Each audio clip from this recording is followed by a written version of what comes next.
యవనికపై నారీశక్తి గర్జన వినిపిస్తోంది.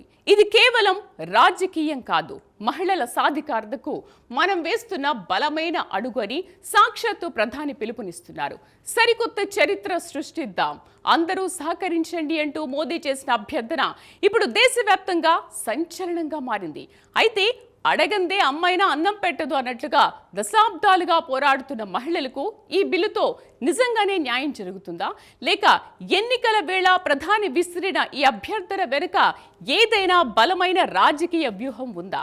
అసలు ఈ నారీ శక్తన్ వందన వెనుక ఉన్న అసలు కథేంటో ఇప్పుడు చూద్దాం.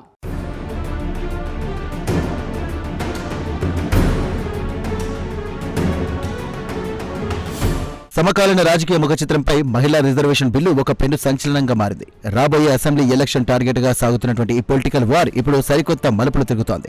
అడగలితే అమ్మాయినా అన్నం పెట్టదు అన్నట్లుగా తరతరాలుగా లేడీస్ కు తమకు దక్కాల్సినటువంటి చట్టబద్ధమైనటువంటి హక్కుల కోసం అలుపెరగని పోరాటం చేస్తూనే ఉన్నారు. అయితే సరిగ్గా ఎన్నికల సీజన్లోనే అధికార విపక్షాలు ఈ బిల్లును తెరపైకి తేవడం వెనుక అసలు ఉద్దేశం హక్కుల పోరాటమా, లేక కేవలం ఓట్ల బేటైనా అనే అనుమానాలు కూడా వ్యక్తమవుతున్నాయి. మహిళా ఓటు బ్యాంకును తమ వైపు తిప్పుకునేందుకు ఇక పార్టీలు వేసినటువంటి ఎత్తుగడలు స్పష్టంగా అర్థమవుతుంది. సభలో విపక్షాలు అధికార పక్షం మధ్య జరుగుతున్నటువంటి వ్యూహాత్మక దాడులు రాబోయే రాజకీయ యుద్ధానికి సంకేతాలిస్తుంది.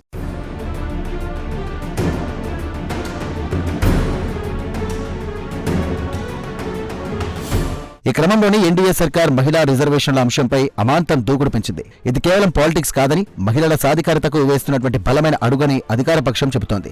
నారీ శక్తికి పూర్తి స్థాయి హక్కులు కల్పించడం ద్వారా మనం ఒక సరికొత్త చరిత్ర సృష్టిస్తాం, దయచేసి అందరూ సహకరించండి అని సాక్షాత్తు ప్రధానమంత్రి పిలుపునివ్వడం ఈ బిల్లు ప్రాధాన్యతను మరింత పెంచుతోంది.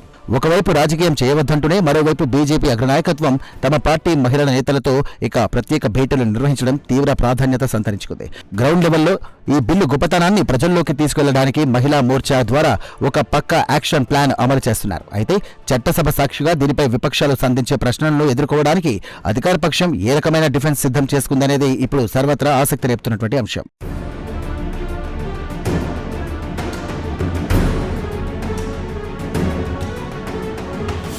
ఇక ప్రతిపక్షాలు సైతం ఈ బిల్లు విషయంలో కేంద్రంపై తీవ్ర స్థాయిలో ఒత్తిడి పెంచుతున్నాయి. పార్లమెంటులో సాగనున్న చర్చ నేపథ్యంలో ఇండియా కూటమి పార్టీలు ముందుగానే అప్రమత్తమై తమ ఎంపీలకు విప్ జారీ చేశాయి.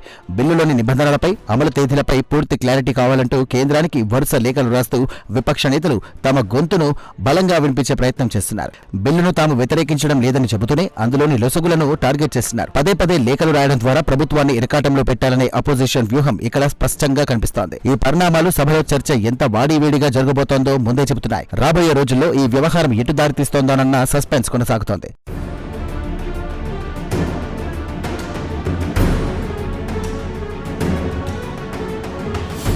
చట్టసభల్లో ఈ బిల్లు ఆమోదం పొందినప్పటికీ అది వాస్తవ రూపం దాల్చి ఎప్పుడు అమల్లోకి వస్తుందనేది ఇప్పుడు అతిపెద్ద చర్చనీయాంశం. నియోజకవర్గాల పునర్విభజన, దేశవ్యాప్త జనాభా గణన పూర్తయిన తర్వాతే ఈ రిజర్వేషన్లు సాధ్యమవుతాయని కేంద్రం చెబుతున్నటువంటి లాజిక్ తీవ్ర విమర్శలకు దారితీస్తోంది. కుడి చేత్తో ఇచ్చి ఎడమ చేత్తో లాగేసుకుంటున్నట్లు చట్టం చేసినా ఇప్పట్లో అమలు కాదనే కండిషన్లు పెట్టడం మహిళలకు నిరాశపరుస్తోంది. ఒక సుదీర్ఘమైనటువంటి ప్రాసెస్ ముడిపడి ఉన్నందున సమీప భవిష్యత్తులో ఈ రిజర్వేషన్ల ఫలాలు అందమనే వాదన బలంగా వినిపిస్తోంది. చట్టం చేసే ఉద్దేశం మంచిదే అయినా ఆచరణలో ఎదురయ్యే ఈ వాయిదాల పర్వం కేవలం ఒక ఎలక్షన్ స్టంట్ మాత్రమేనా అనే సందేహాలకు కూడా తావిస్తోంది. అసలు ఈ నిబంధనల వెనుక ఉన్న రాజకీయ మర్మం ఏంటన్నది ఆలోచించాల్సిన విషయం.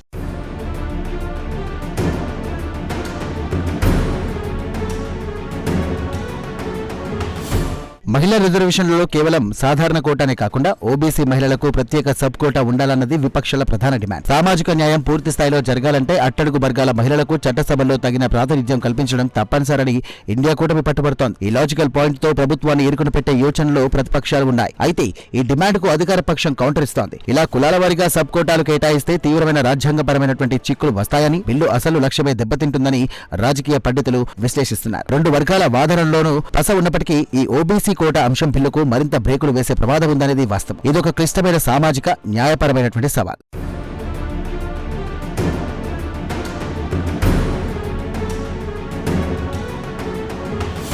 ఈ మహిళా రిజర్వేషన్ల బిల్లు ఇప్పుడు రాత్రికి రాత్రే పుట్టుకొచ్చిన కొత్త ఆలోచన కాదు. దీనికి సుదీర్ఘమైనటువంటి హిస్టరీ ఉంది. 1996 నాటి దేవాగౌడ ప్రభుత్వం హయాంలో తొలిసారిగా బీజం పడినటువంటి ఈ ఆలోచన 2010లో యూపీఏ ప్రభుత్వం హయాంలో రాజ్యసభ ఆమోదం పొందేదాకా వెళ్ళింది. కానీ దశాబ్దాలు గడుస్తున్నా ఎక్కడ వేసిన గొంగలి అక్కడే ఉన్నట్లు ఈ బిల్లు లోక్సభ గడప దాటలేకపోయింది.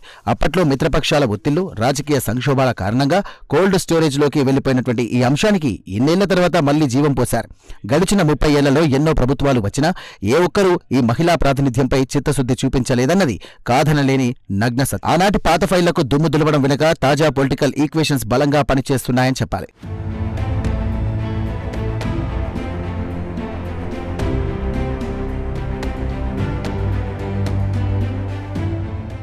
చరిత్ర పుటల నుండి బిల్లును బయటకు తీసిన నేపథ్యంలో ఇప్పుడు పొలిటికల్ పార్టీల మధ్య అసలైన క్రెడిట్ వార్ మొదలైంది. ఒకప్పుడు తామే దీనికి నాంది పలికామని, ఇది తమ బ్రెయిన్ చైల్డ్ అని కాంగ్రెస్ నేతృత్వంలోని విపక్షాలు గట్టిగా వాదిస్తున్నాయి.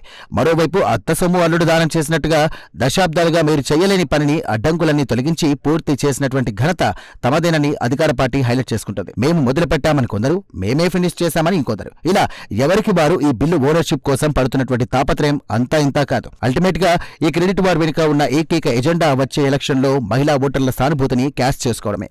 ఇదంతా చూస్తుంటే అసలు ఉద్దేశం పక్కదారి పడుతుందేమో అనిపిస్తుంది.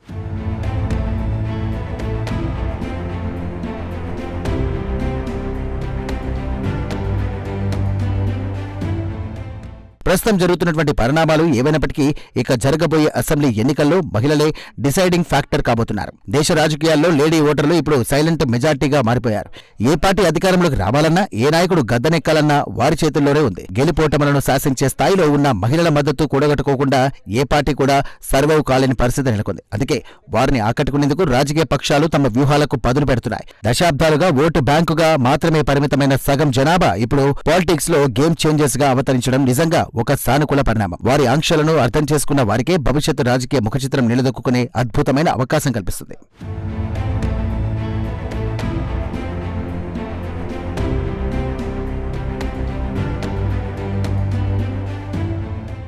గత కొంతకాలంగా అన్ని రాజకీయ పార్టీలు మహిళలను ఆకర్షించడానికి సంక్షేమ పథకాలకు సరికొత్త రూపాలు తొడుగుతున్నాయి. అకౌంట్లలో నేరుగా డబ్బులు వేయడం, ఉచిత ప్రయాణాలు వంటి ఎన్నో స్కీమ్స్ తో వారిని బుట్టలో వేసుకునే ప్రయత్నాలు చేస్తున్నాయి. అయితే కేవలం ఆర్థిక సాయం మాత్రమే సరిపోదని గ్రహించినటువంటి పొలిటికల్ మైండ్స్ ఇప్పుడు ఈ సంక్షేమ పథకాలకు తోడుగా రాజకీయ ప్రాతినిధ్యం అనే శక్తివంతమైన ఆయుధాన్ని తెరపైకి తెచ్చాయి. ఉచితాల మీద కంటే అధికారంలో వాటా ఇస్తామనే హామీ మరింత బలంగా పనిచేస్తుందని పార్టీలు నమ్ముతున్నాయి. ఈ సరికొత్త కాంబో రాబోయే ఎన్నికల్లో మహిళల ఓట్లను గంపాగుత్తగా రాబడుతుందన్నది విశ్లేషకుల అంచనా. ఒక రకంగా చెప్పాలంటే ఇది మహిళల సాధికారతకు వేస్తున్నటువంటి బేస్ గా కాకుండా రాజకీయ పార్టీల అస్తిత్వానికి కాపాడుకునే ప్లాన్ లా వ్యవహరిస్తున్నారు.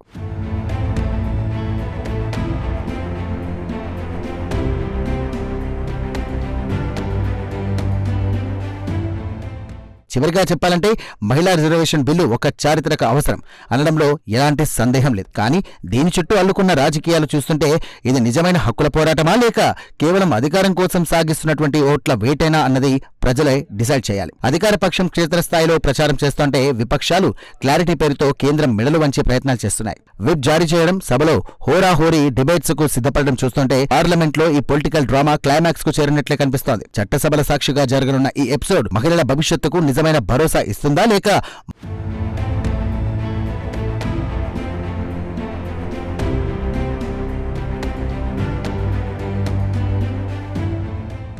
మహిళా రిజర్వేషన్ బిల్లు కోసం అందరూ కలిసి రావాలని ప్రధాని కోరుతున్నారు. ఇది చారిత్రక అవసరమే. కానీ ఆయన అభ్యర్థించినట్లుగా ప్రతిపక్షాలు సహకరించినా ఈ చట్టం ఎప్పుడు అమల్లోకి వస్తుందన్నదే అసలైన ప్రశ్న. జనాభా గణన, నియోజకవర్గాల పునర్విభజన వంటి నిబంధనలు ఈ రిజర్వేషన్లను భవిష్యత్తులోకి నెట్టేస్తాయా? ప్రధాని చెబుతున్నట్లుగా ఇది చరిత్ర సృష్టించే అడుగా, లేక కేవలం ఎన్నికల వేదికపై వేసిన ఎత్తుగడన? కుడి చేత్తో అధికారం ఇచ్చి నిబంధనలతో ఎడమ చేత్తో లాగేసుకుంటున్నారన్న విమర్శలకు కాలమే సమాధానం చెప్పాలి. ప్రధాని పిలుపుతో ఉన్న చిత్తశుద్ధి మహిళల సాధికారతలో ప్రతిబింబించాలని ఆశిద్దాం. ఆలోచించండి.